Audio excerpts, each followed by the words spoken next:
Andrew, first impressions about the fixture, is it one that you're pleased with? Yeah, I think it's an outstanding result for our members and fans, particularly those attending the games at Adelaide Oval. We've got 5 big Victorian clubs that we're hosting there: Geelong, Essendon, Richmond, Hawthorn and Collingwood. We play the premiers, West Coast. I think when you add in obviously the showdown against Port Adelaide, I think we can expect that the sold out sign will go up on plenty of occasions this year. And importantly, I think the time slots provide for our diverse supporter base. We've got those nighttime fixtures, Thursday, Friday and Saturday nights, but then a spread of twilight games across the weekend. The announcement was delayed. In that first draft you received, was there a Friday night showdown, and has that changed? No, there wasn't a Friday night showdown in any draft that I saw. Do you feel like the showdown potentially just been overlooked a little bit, Andrew, given it's a game that can garner national attention? Look, I think it's a really interesting debate. I think when you go back and look at the way in which the Friday nights are allocated, it's incredibly rare for there to be 2 non-Victorian teams who play on that night, and I guess that's just a case of audience size for the broadcasters and for the AFL. So look, I'd love to see it in a primetime slot, but it would be swimming upstream for it to be allocated there. But it won't stop us asking. I'm sure Port Adelaide would say the same thing. Could that happen in the future? Well, again, we'll continue to raise it as a prospect, and it'll be up to the broadcasters to make that decision ultimately, together with the AFL. Look, the game obviously, it's on free-to-air here in Channel 7. I think increasingly people are watching the games via AFL Live Pass as well, so we get plenty of people who watch it there, and obviously more and more people have access to pay TV. But look, it's a game that we'd love to see in a primetime slot. We're obviously deeply passionate about it, but again, until you get the broadcasters and the AFL sort of on board with that, then I think we'll continue to see it on Saturday and Sundays. Just the one big kind of name-changing sides this year with Mitch McGowan. I guess the boys will be looking forward to taking on Carlton. Yeah, I think it's more fun for our fans and supporters as we lead up to those sort of fixtures, and then for the team, they'll be just treating it as another game. Carlton at the MCG, it's been an important game for us. Only one game at the MCG. Is that a concern at all? No, it's not an issue at all. We've got 5 games in Victoria, which I think is consistent with the last couple of years. Obviously the mix is a little bit different with a game at down in Geelong, and we play the Western Bulldogs in Ballarat. I'm hoping that the Crouch boys are both up for that one, and we can turn that into a home fixture for us. Obviously, one game at the MCG, but we've had plenty of exposure there over the last few years, and I've spoken to the high performance guys. We'll be ready to go. What do you think the draw means for your finals hopes? In what respect, mate? Well, in terms of it's ranked as a relatively easy draw. You've got St Kilda twice, you've got Gold Coast twice. With your key personnel, is it almost a bit of a no excuses type of approach? Look, I'll leave the judgments about how hard the draw is to probably media and our fan base. It's always a good amount of debate that goes into that. From our perspective, we would know that there's 22 games home and away, and if you don't show up on any of those weekends, then you're going to be really challenged to come away with a win. So it's a tough competition, incredibly tough competition, and I expect this year will be no different. Quickness of your draw, you've got obviously normal 10 away games, but 9 different venues. That's most unusual. Your thoughts on that? Well, there's a bit of a changing face of, I suppose, the away fixture for us. So we're obviously a travelling team. We expect to travel every second week, but there's a large number of games being taken by the Victorian teams outside of Melbourne. So obviously we've got Melbourne playing games in Darwin. We have Hawthorn playing games in Tasmania, and North Melbourne playing games in Tasmania, Western Bulldogs playing games in Ballarat. So I think that's going to become the norm. And you say you don't mind all the extra travelling, Melbourne, MCG, you had a lot of games on with there, now you're a bit all over the shop, that's all good? AC doesn't really make any difference for us, so we jump on a plane here and we'll land at the venue we're going to get to and play a game of footy. So it's, as I said, we're a travelling team. We leave Adelaide on most occasions every second week. So, and look, from a football perspective, we're comfortable with the fixture as it is. It's most of our requirements were taken on board. We have no back-to-back travel, which was one. We only travelled to Perth once, which again was an important request for us. The number of 6-day breaks is consistent with previous years. I think we've got maybe 7, including a 5-day break there. So, I think the football guys are pretty happy with the way in which things have panned out. As you said, changing face, that's going to be more and more common that you play at different venues like Ballarat, whatever. Well, I think while Victorian clubs in particular are taking games out to regional areas, that indeed is going to be the case. There'll be less games to be allocated in sort of the Melbourne metro area.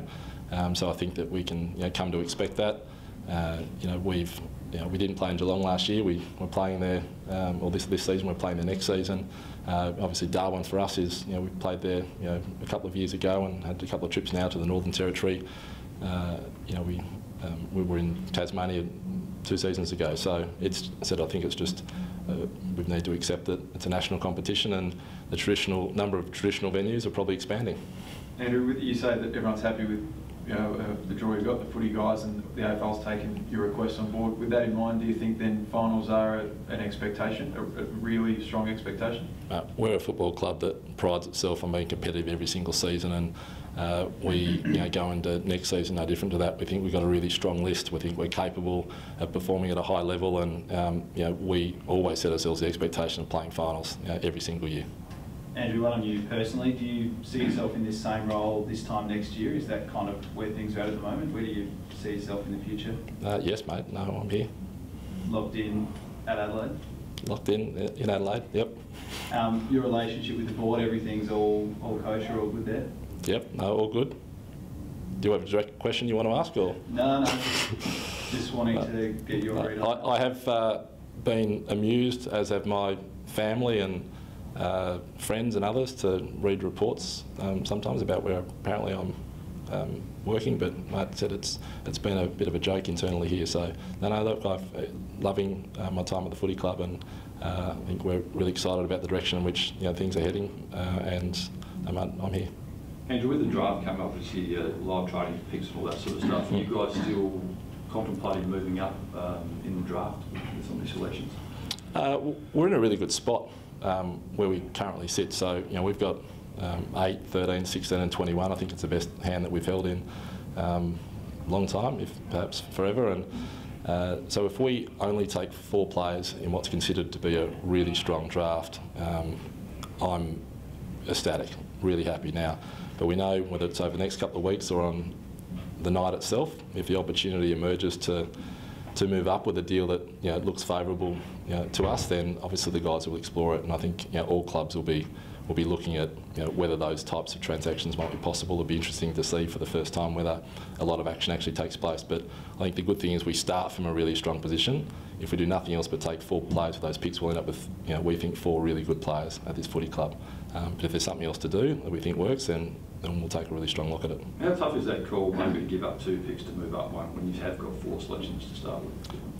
Well, I think it's exactly that, mate. So it's I think it's good to know you're starting from a strong position, and that as well as anyone that over the course of time that there is a bit of speculation. There's a heap of science and a heap of work that goes into it, but still not everyone turns out. So I think there's an argument for taking 4 players that you think will be really strong. It's probably a safer bet.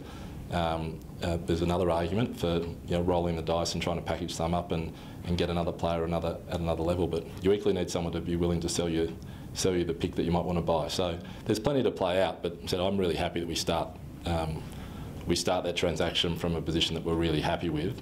And if we do nothing else but take four good players with those picks, then we'll emerge very content.